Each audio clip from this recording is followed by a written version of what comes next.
Coming up on this edition of Flashtalk, brought to you by Bryant Heating and Cooling, we sit down with head men's basketball coach Rob Senderoff to talk about the game against the arch-rival Akron Zips and preview the game against Ohio University. Women's basketball coach Todd Starkey will talk about their victory over the Zips and preview the week ahead in women's hoops. We also sit down with the boss man, Director of Athletics and Vice President Randale Richmond about our upcoming spring and winter seasons, and Director of Track and Field Nathan Fanger comes by to talk, track and field. As always, we take a look at what's going on around Kent State University, including this sweet jersey giveaway. That's all coming up in a flash.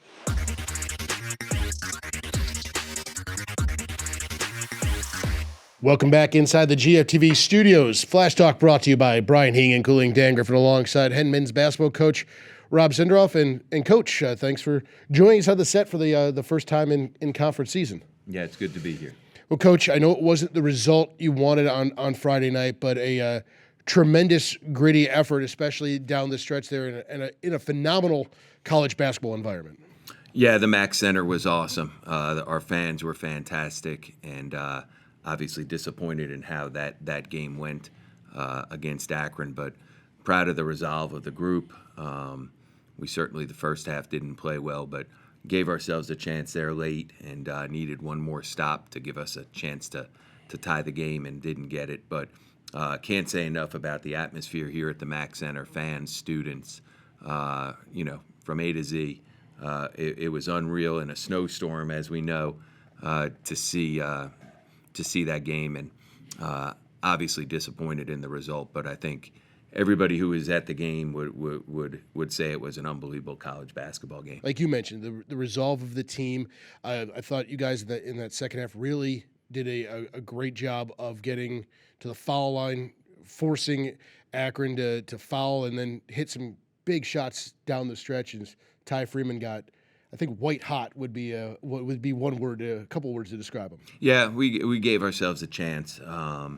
And when you dig yourself a hole the way we did to start the game, you're just hoping to have an opportunity to get back in it and to play the way you need to get back in it. We did that. We've showed some resolve and some resiliency, and we're going to have to do that moving forward. Friday night, another chance of second of three straight games, I should say, on Friday night national television for you guys. Is again, you get to tell your story, and the Ohio Bobcats come into town. That's always a game that also brings a little bit more juice. Yeah, Ohio has a really good program and a really good team. Looking forward to getting the opportunity again to play on national TV, to get the opportunity to play in front of our fans. The giveaway looks pretty good on you, so it'd be great to have a number of people here again at the MAC Center, which can be one of the toughest environments for our opponents to play in. So. Excited about that opportunity. And what were some of the big lessons that you guys kind of took away from some things? Obviously, the halftime adjustments were critical and got you back in that game. Yeah, Dan, I'd like to say that it's halftime adjustments. Sometimes it's just, making sure that we do the things we need to do to be successful and stay focused on those things. And, I give Akron a ton of credit for how they competed for 40 minutes. Certainly for a stretch in that second half, we moved the ball incredibly well. We attacked the basket the way that we need to and we're capable of. I know you mentioned the free throws because we were really going strong to the rim. We moved the ball well inside out and gave ourselves an opportunity to get clean looks from three. So there's a lot we can learn from that game as a positive. And then with that, we see a couple things like plays that you have to make to win in this conference that, we're still learning to make those plays that we have to make. So you see those things, and then you go out, you get an opportunity at Bowling Green, who's playing really well, an opportunity against Ohio, who's a good team. So then we've got to put those things into action. Well, as we kind of shift a 20,000-foot overview of Ohio. I know the task at hand isn't necessarily focused in on the Bobcats just yet, but knowing a Jeff Bowles team, he is a veteran member of the MAC. What do you usually expect when a team coached by that gentleman comes into town? Yeah, well, they're always good offensively, and they have really good guard play. So they're going to shoot a lot of threes, and get out in transition and run a lot of things off of their ball screen. So, in preparation for that game and all of the games, our ball screen defense has to get better. It has to improve. Our guarding individual one-on-one defense, we got to continue to get better in that aspect of the game and staying locked in there. But there'll be a challenge for sure, and I'm sure our guys will be up for it. Note the earlier start time, 6:30, because of the tip on CBS Sports Network. Coach Senderoff, best of luck, and let's make it another rowdy and now winning atmosphere inside the Mac Center. Sounds good, Dan. Thanks. Welcome back into Flash Talk. As always, we're brought to you by Brian Heating and Cooling. Dan Griffin joined alongside head women's ball coach Todd Starkey. And coach, first and foremost, we talked a little on Saturday, but congratulations in order. Never easy to win on the road in the MAC, let alone in a rivalry game, and you guys were able to get one on our side in the wagon wheel rivalry. Yeah, it was nice we didn't start the way quite we wanted to, but it's always tough to win over there, and it was good to see our team make adjustments and to be down 9 early and win by 9. That's a nice 18-point swing, and I thought we did a really good job of controlling tempo second, third, and fourth quarter. Yeah, you guys really locked down defensively. You held Reagan Bassley, like we had mentioned, one of the front runners, at least in the conversation for Player of the Year, certainly first team under her season average, and you did a good job of making teammates try to beat you guys and really kind of flustered them throughout the game. Well, I mean, I think just collectively it was a good defensive effort as a team, but I thought Bridget Dunn had a really good defensive effort, really making things difficult. She worked really hard that game at making her catches tough. I thought as a group we crowded her, didn't give her a lot of space to operate, and then Bridget did a really good job. A lot of times the things that Bridget does in the game doesn't show up on the scoring sheet, but a lot of times she's leading us in rebounding and block shots, and a lot of the defensive rotation communication stuff that she does is really invaluable to us. And we had talked a little bit. You weren't credit to the Zips for their rebounding efforts, but despite that, you guys really limited them. They had the advantage in the offensive glass, but not in second chance points. You guys, on those second and third efforts, it's easy sometimes to have a lapse after you're playing 60 seconds worth of defense. You guys didn't do that. Yeah, I thought we did a really good job of limiting. I wasn't pleased, obviously. It was a big focus for us at halftime. We gave up 10 offensive rebounds. Sometimes those numbers are a little bit skewed because that also means the team's missing shots. But at the same time, you can't give teams that many second chance opportunities. Only gave up 4 offensive rebounds in the second half, so I was pleased with the way they responded at halftime. And then you guys really all it sometimes takes is one when it comes to shooting. It becomes contagious. You saw a couple go in, and then all of a sudden, I think Jenna Batch had like an 8 or 10-0 run personally on her own, and that really kind of kickstarted the offense, like you said, in that second half surge. Yeah, Jenna had a little run on her own, and then we're getting late in the game, and you look up, Katie's only scored 4 or 6 points, and then all of a sudden she goes on an 8-point run on her own as well. And it's nice to have 2 players like that can really really pick up the slack and do that. When a team is focused on one, then the other one can really put up some numbers. And now you guys get to return home to the friendly confines of the MAC Center Wednesday night, the Weeback Pat game, as Eastern Michigan comes to town. And Eastern Michigan, as always has some phenomenal athletes, some good talent, and they held Toledo under 50 points. So this is a solid defensive team that can really kind of muck things up with an unconventional style.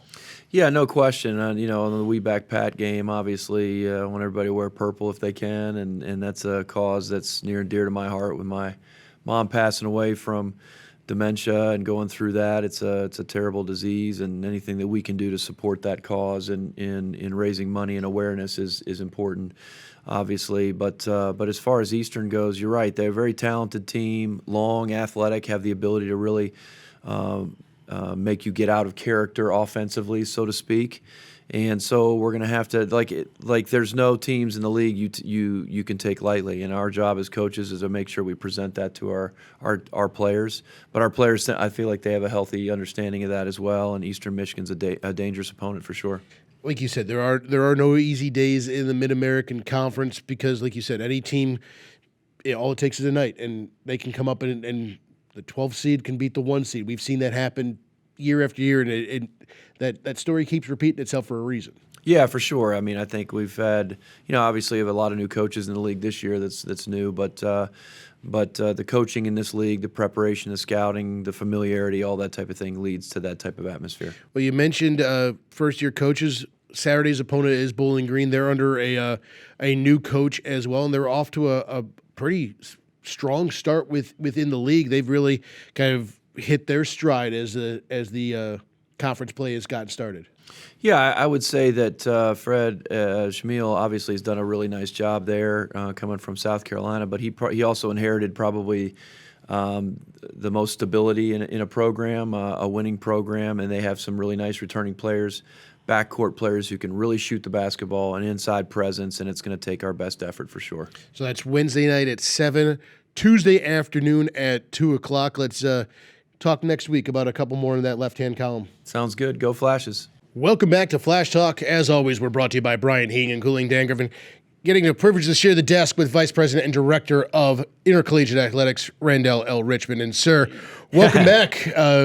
New year and still the same electric excitement inside the Mac Center. Yeah, absolutely amazing. I want to give a shout out to Suzette McQueen, Scott Peace, and the rest of that squad for the amazing and electric environment that we have there. And those students in the Flashes flock have shown up and they've shown out. I mean, it is one of the most amazing environments you're ever going to have to play a basketball contest in. It's been great. It is the epitome of that home court advantage. That's right. You hear about another chance to showcase the electricity on national TV this Friday as the Ohio Bobcats come to town, and that's always a fun environment. Ohio travels well. Everybody gets rowdy and gets into the game, and it's a fantastic experience. Yeah, the MAC's tough, each and every day. It's amazingly tough. So anytime you get an opportunity to bring somebody into your home and you make it as loud as they can ever imagine and they can see that type of environment, I mean, the young guys and gals feed off of it. It really does have an impact. And I think it's really what sparked our comeback just this past week. So I'm looking forward to everybody being there and being loud and being all there for the Flashes. That's right. And tickets available at ksutix.com. We'd be remiss if we didn't plug that. But that's right. Outside of basketball, we still have a lot of really fun and exciting experiences going on within the Mac Center. It starts this Sunday. When you talk about home court advantage, we've got our gymnastics team fresh off one of their best performances in the history of that historic program. And man, we get a chance to fly the flag with West Virginia coming to town. That's right. So they took down Pitt. They already got that flag dusted off. So that's pretty awesome. So it'd be cool to see them compete up here this weekend. They're off to a hot start. And the senior leadership that we have on that squad, where Bryce has really got them rolling. It's a special team to see. And it's a special event. So if you haven't had a chance to check out that gymnastic event this Sunday, it'd be a great opportunity for you. And you talk about an event that gets the crowd into it, especially when you're on the floor routine. You get the music going and everybody's clapping along, and it is a really loud and fun environment to be a part of, and now we get to try to take on the other end of that backyard brawl. Yeah, it's interesting. You see the transference of energy. The way it actually happens in gymnastics is one of the most amazing things you're going to see. They want that connection. When the pressure gets the highest because they know every eye is on them, that's when they perform their best. So it is a cool thing to see. And I'm looking forward to some major scores. We got some perfect 10s last week out there at Tennessee. So I'm looking forward to them to double down on that now that they're going to be home. Well, when you talk about an event that really kind of captures the momentum and the excitement, we've got a number of wrestling meets coming up, including the MAC championships coming in March here to the MAC Center. But you can't shout 2 anymore because the takedowns are worth 3. But you talk about a sport that can turn on the dime and get a wrestler feeding off an energy. My goodness, you definitely get that when you get to collegiate wrestling. Yeah, I'll tell you what, Coach Jimmy Andracy is a shot of double espresso. He's out there with those guys. And we have some really good young talent who have an opportunity to leave an amazing legacy here at Kent State. And us having the opportunity to host the MACs this year, I can't think of a better year for our young guys and for that team, not only for the success they're going to have this year, but the success that they're going to have in their career. So hosting that term is going to be really special.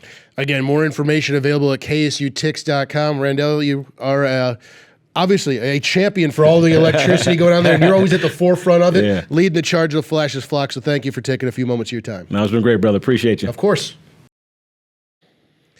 Let's take a look at what's going on around Kent State University. As always, we're brought to you by KSUTix.com. On Wednesday evening, our women's basketball team is back at home with a 7 p.m. tip as they welcome in the Eagles of Eastern Michigan University for We Back Pat Night. Fans are encouraged to wear purple and celebrate Pat Summit's legacy. On Friday and Saturday, we have the Doug Raymond National Qualifier on the indoor track and field inside our field house. It is also our senior celebration weekend, so come on out and support your Golden Flashes. Our men's basketball team is back at home on Friday night against Ohio University. It's a 6:30 p.m. tip. That's a nationally televised game on CBS Sports Network. We'll have a happy hour in our pregame. 500 replica jerseys will be given away. It's Greek night, and it's our suits and sneakers celebration. So get on out and come and support your Golden Flashes. And we wrap the weekend at home with our gymnastics team, opening up their home season against West Virginia. It's a 1 p.m. start for our Barbie Pink Meet and It's Youth Day. For more information about these promos and what else is coming up at Kent State Sports, visit us on the web at kentstatesports.com. For Kent State tickets, events, and group ticket information, visit ksutix.com. And as always, find us on your favorite social media platform at Kent State Athletics. For a look behind the scenes, press conferences, highlights, and more, follow us on YouTube at GFTV. And welcome back inside our GFTV Flashtalk studios. We're brought to you by Brian Heating and Cooling Dan Griffin, joined along with the Director of Track and Field, Nate Fanger, and Coach. First and foremost, happy indoor season. You guys have been, pardon the pun, off and running with a number of meets inside the brand spanking new field house. That's exactly correct. We are going on number 3, so we have two in the bank. Well, the big thing is you guys swept the Akron duel, so congratulations there. But a couple of solid weeks. You have to be pumped that this early in the season you guys are performing at a high level. 100%. We're kicking on all cylinders. I'm super happy with the way the jumps and the sprints, they're really coming around strong. Seeing some of the freshmen compete, it has been really exciting, because you don't know going into preseason what the freshmen are going to be able to do. You have an idea of their talent level, but you don't have an idea of their competitive spirit per se. So to watch them get on the long jump runways and in the blocks has been exciting. Well, let's talk a little bit about being able to compete back on the home turf for the first time in a couple of seasons. What has that meant to you guys? And talk a little bit about the track dedication that's coming up and everything that is going on inside the field house. It's kind of weird. I mean, you take a year off and starting to back up again, it was like, holy cow, it felt like 10 years off. It was really awkward. But, I mean, once you get that first one under the belt, it's kind of like, oh, here we go. Things are kind of getting under normal again. Kind of feels smooth. It's kind of nice. We're having our third one come up, but that's our last one. So the last home meet at hand, and this will be our fourth high school meet as well. So just kind of getting things rolling again, which has been nice.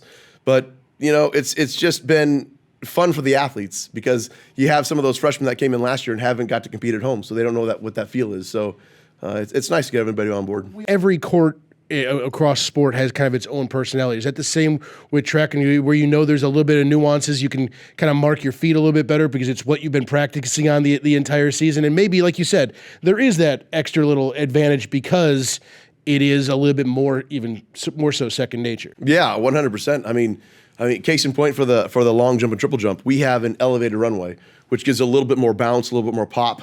And some of the more advanced places that we'll go will have that, but some of the not as advanced facilities don't have it. So when we know we're going to go to somewhere that doesn't have an elevated runway, we're going to get a little bit less distance because it doesn't quite have that pop. So, we always make sure we game up at our facility knowing we're going to get some of the best advantages.